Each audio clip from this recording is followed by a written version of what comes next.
of Mars, that orbit slightly out of normal natural concentric design and what have you. And so there's been a bit of talk about that maybe the moon, one of the moons of Mars, is artificial. I don't know if our own moon is. It still has geological activity, and that's one of the keys to this. They are still reporting sightings of volcanoes and water geysers spraying out of the moon.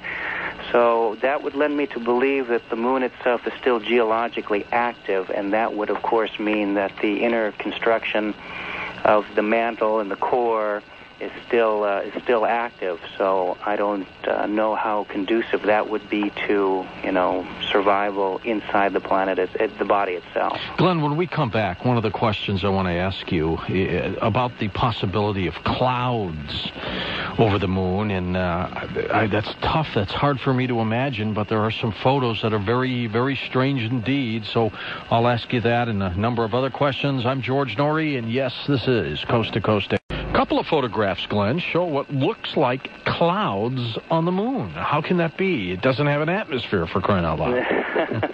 Well, that is the debatable point.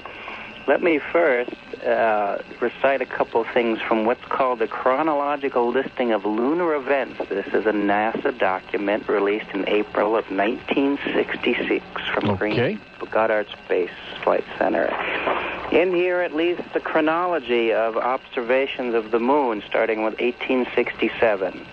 It talks about lunar volcanoes, purplish haze illuminating the crater, patches of mist obscuring the mountains, a strong violet light as if covered by fog. Now we get into the 1900s, glowing light in Plato, red objects moving about, curious faint milky-looking illuminating green. Once again, the talking of mists covering the crater floor. Well, we all know we have to have mists and cloud formations. We need to have condensation. We need to have water. We need to have an atmosphere to support it. This document, by the way, goes all the way up to, of course, 1966. And this comes directly from them and is available to anyone. So if you look once again and do some research, you find that the facts themselves of what was reported leads you in the direction of which we're talking about. Now, of course, in order to have some type of atmosphere, you have to have gravitational force and you have magnetic force. And when we talk about going to the moon, originally based on the Newtonian theories of 1/6 gravity, the neutral point, the area between where the Earth's gravitational influence meets the moon and causes a neutral point, would have been based at about 25,000 miles. But indeed, the truth of the matter is that the Apollos encountered that at 43 to 44,000 miles. Now this, when we're talking about equations of such sort, this is just not a doubling, this is an exponential advancement. Now if you look at the 43,000 mile differential, which was also reported in von Braun's book, we're talking about a gravitational force of the moon almost 60% stronger than what we anticipated. So now we have gravity. We talk about water geysers already in 1971 from Apollo 12 and 14 astronauts, moon geysers shooting out for 7 to 14 hours. And he says the clouds spread to cover the area of more of 10 square miles.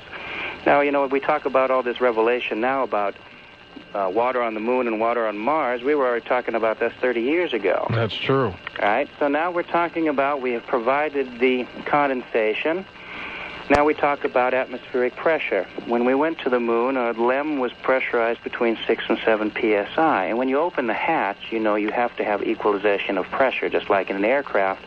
If you maintain a pressure differential, you won't get that door open, even if you're a gorilla. Push as much as you want. It's not going to open it. Much as you want all day long. So at about 2.5 psi, the hatch opened without any strain. So it shows that it was a greater atmospheric pressure on the moon. Now we talk about the famous throwing the frisbee. Well, if you throw the frisbee, there has to be something to support it.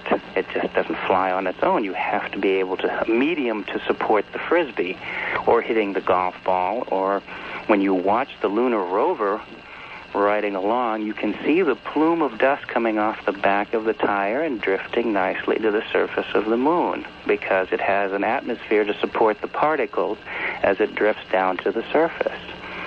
So you put together the composite points, and you tend to find that there is a little bit of a different situation there than what we report. I wouldn't like to necessarily go there versus Hawaii for summer vacation, but mind you, that was on the front side of the moon, where it is much more susceptible to the immense gravitational pull of the Earth.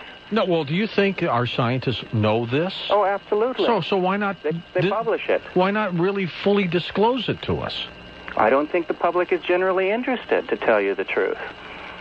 Oh, I think that would be a great story if they said the moon had an atmosphere, there's some clouds there. I think that'd be great. I have talked to pilots, I have talked to scientists, they have seen the pictures without saying a word, and they open it up and look at the pictures and says, my God, look here, there's clouds along here. And also, I give you a quote from astronaut Borman. He says, while orbiting the moon, it looks like clouds down there. Also, there was another quote that says, it looks like we're going over what appears to be like a clear mountain lake.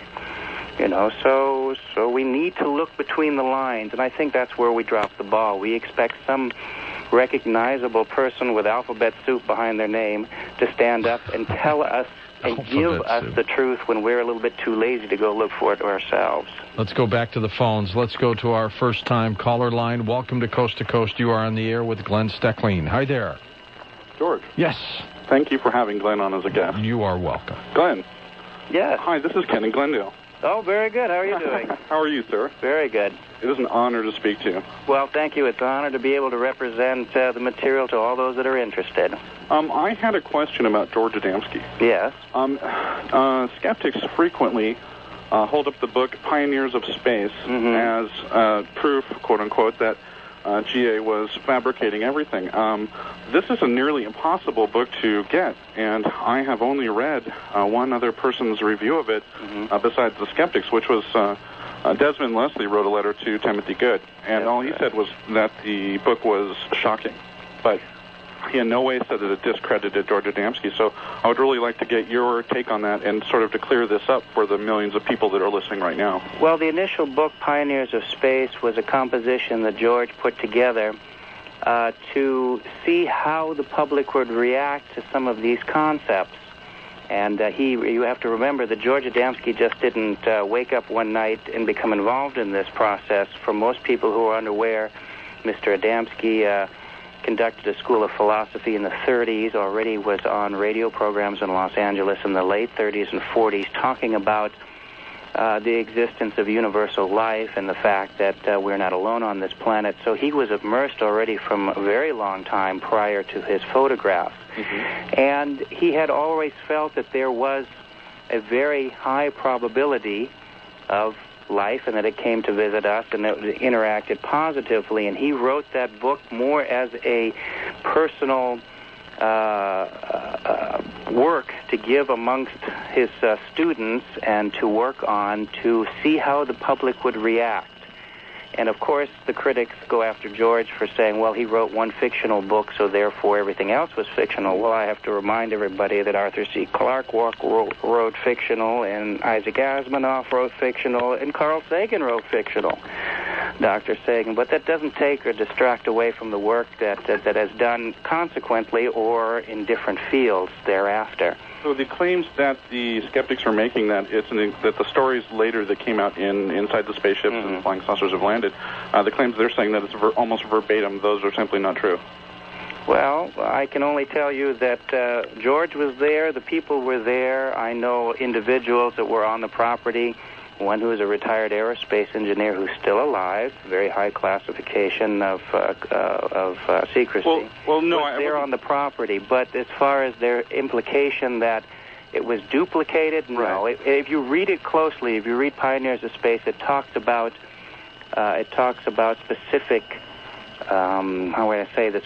Specific ideas and concept. It doesn't go into detail. It doesn't give specifics as far as propulsion of craft, and so on and so forth. So it's you could say the Pioneers of Space would be sort of like an outline to his own personal concepts. Could he have received some of this information, and I don't want to get too esoteric, but could he have received some of his impressions when he wrote this material as telepathic impressions? I would say that to assume that George Adamski initiated his own first contact in the